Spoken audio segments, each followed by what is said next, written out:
Well, besides politics and the economy, one of my favorite things to talk about is sports. And when the Super Eagles are playing, I love it. And tomorrow we're up against Algeria at AFCON, the quarterfinals of the Africa Cup of Nations taking place in Morocco. Suleiman Adebayo, Pooja joins us right now to help us understand what is playing out right there in Morocco. Pooja, thank you so much for coming on the program. Thanks for having me. So let's clear a bit of air. Yesterday, I think we had Shehu Diko. We asked questions around these allowances and bonuses issues. He said there are no issues, that it was just the media that was making sensational issues out of nothing and all of that. So maybe you begin from that. You have been with the boys, been with the team, so you understand exactly what is playing out. Was there really an issue, or this was just a furore for nothing? And then let's talk about exactly the preparations ahead of tomorrow's encounter. Okay, so quick one.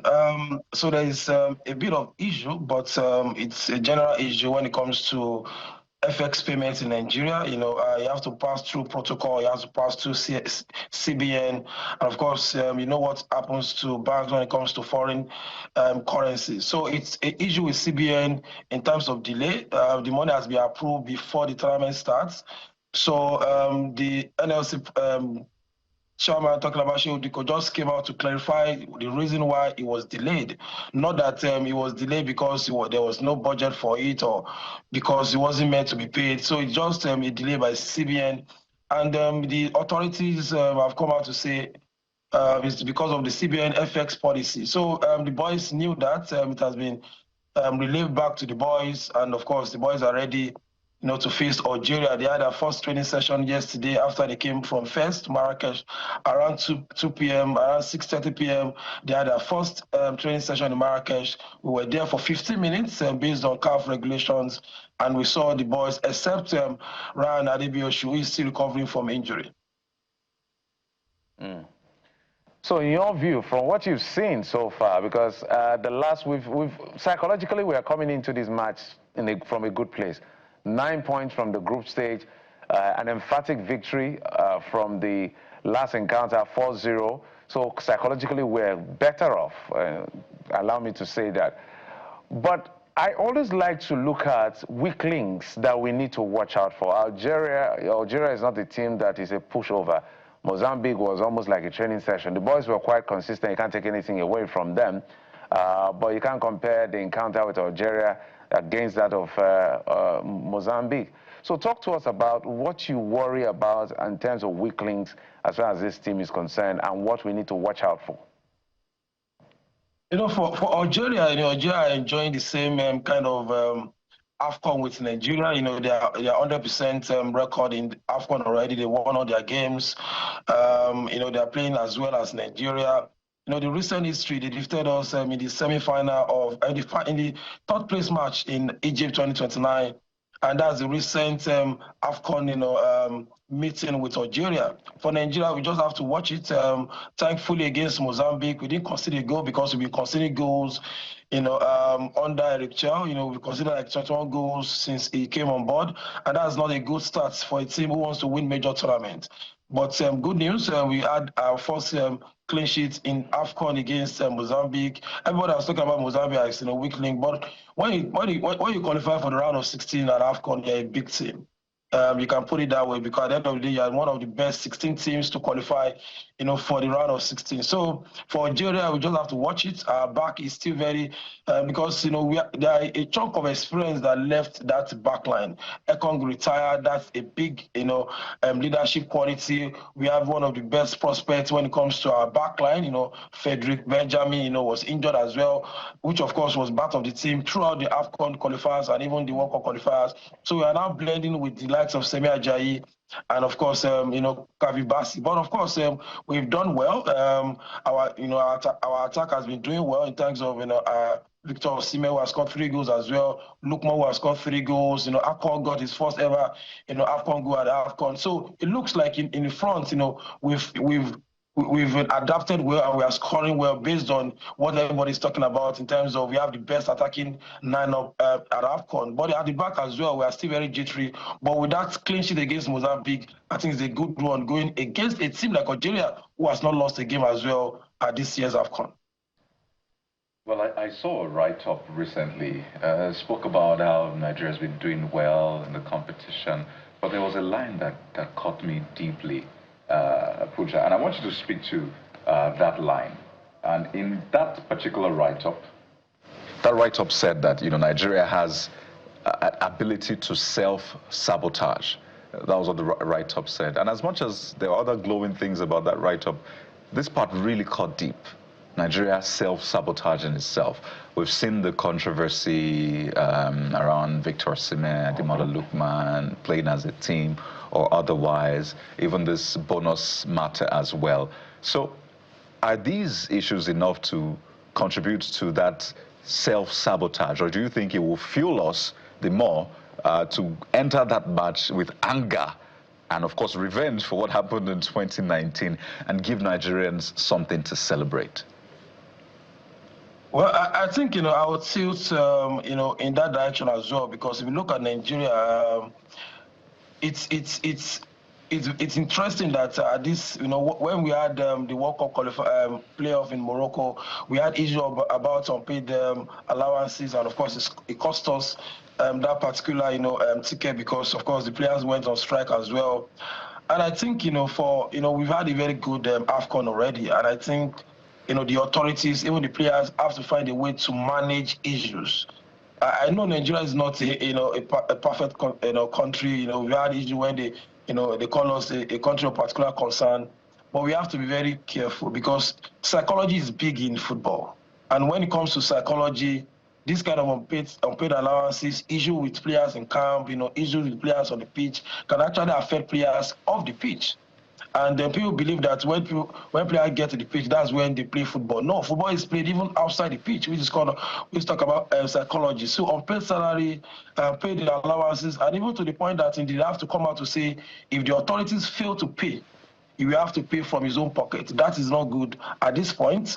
But the players I saw yesterday at training looks very focused. We saw Ademola Lookman and even Victor Osimhen, playing together, even passing to themselves, shows that the real issues with the team, disagreement on the pitch has been resolved, and that is a big deal because we need these two guys who have scored. They have like over 10 goal contribution between themselves already at this AFCON in 4 matches.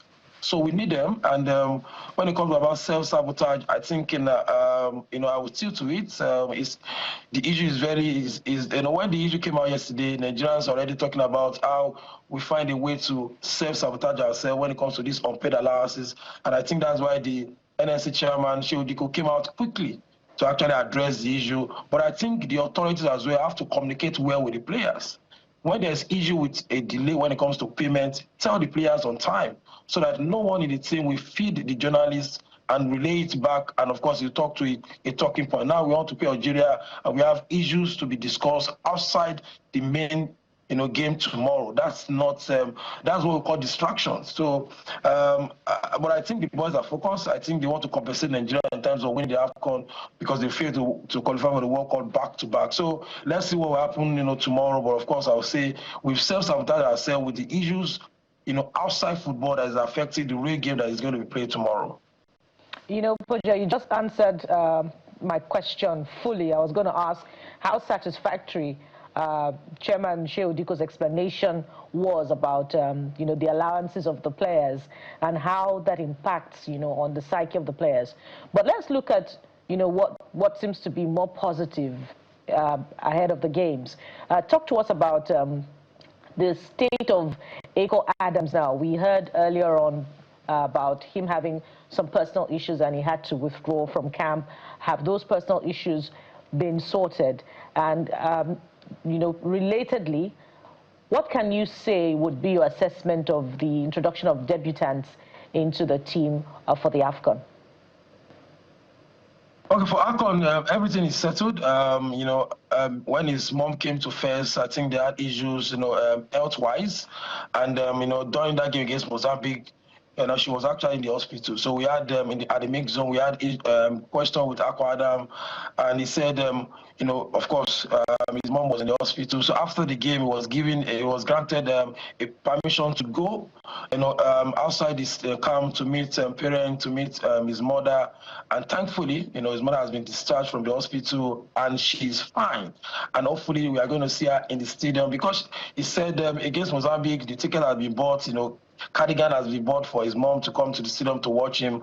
But hopefully tomorrow we are going to see his mom at the hospital because according to Akwa Adams and of course the NFL media, mom okay and out of the hospital. So thankfully, the psychology-wise for Akwa Adam is perfect.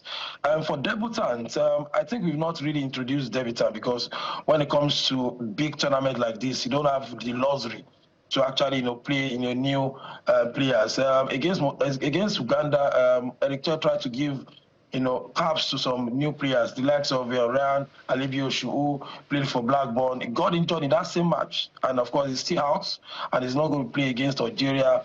We clamor to see Oyedika in the team. He played, of course, a good game, scored 2 goals against Uganda.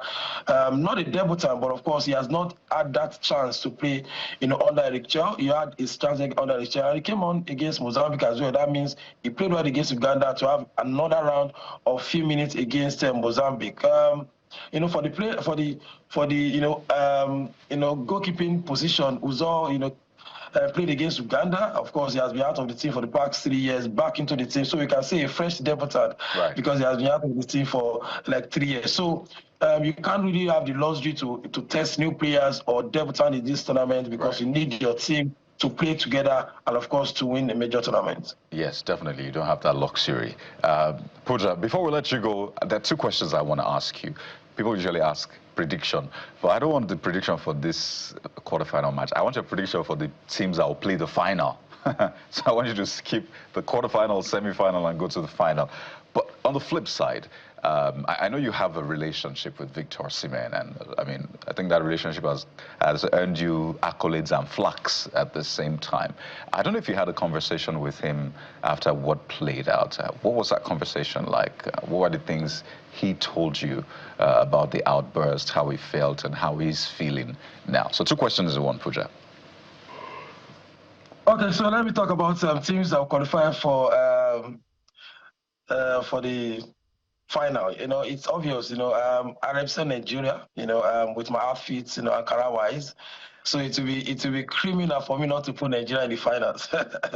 so we'll be in the finals, and I don't want to talk about any other team that will be in the final. Any team that faces Nigeria in the final, we are going to pick the trophy June 18 in Rabat.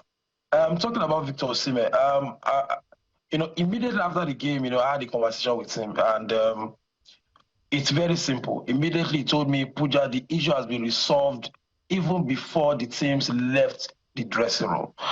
This is the first time I will be saying it. I didn't post it. I didn't tweet it anywhere because I respect the relationship. I respect friendship, and I don't want to be like doing a kind of PR for Victor Osimhen. But when it comes to the team comes first before any player. And immediately Victor Osimhen said, yes, issue has been resolved even before he left the dressing room. So when they saw Victor Osimhen leaving, in the mix zone, being the first player to leave the dressing room, the issue has already been resolved. And, that is immediately after the game. So the players know that psychologically they can't do that. Emotions flare up during games. We've seen big personality when it comes to football having issues on the pitch. The most important thing is when you get to the dressing room, it's resolved once and for all. And of course, Victor Osimhen confirmed to me that before they left the stadium, before they left the dressing room, they've resolved the issue and everybody is in good state of mind. So that's confirmation from Victor Osimhen himself, and I think Nigerians have to respect that. Nobody wants to sabotage the team. I don't think anybody is bigger than the Super Eagles. But when issues like this come up, we don't have to overspread it. When teammates have come together to resolve the issue, because even before Victor Osimhen spoke to me at the press conference after the game, Lukman have already said there's no issue like that. And the players we asked during the mix zone, from Chizoze, from Victor, Samuel Moses to the captain of the side, Ndidi, everybody confirmed that before they left the dressing room, everything has been resolved. Pooja, thank you so much. We wish the boys the very best. Well, thank you as well. I'm sure we'll be touching base with you as the tournament progresses. Thank you. Thank you for having me.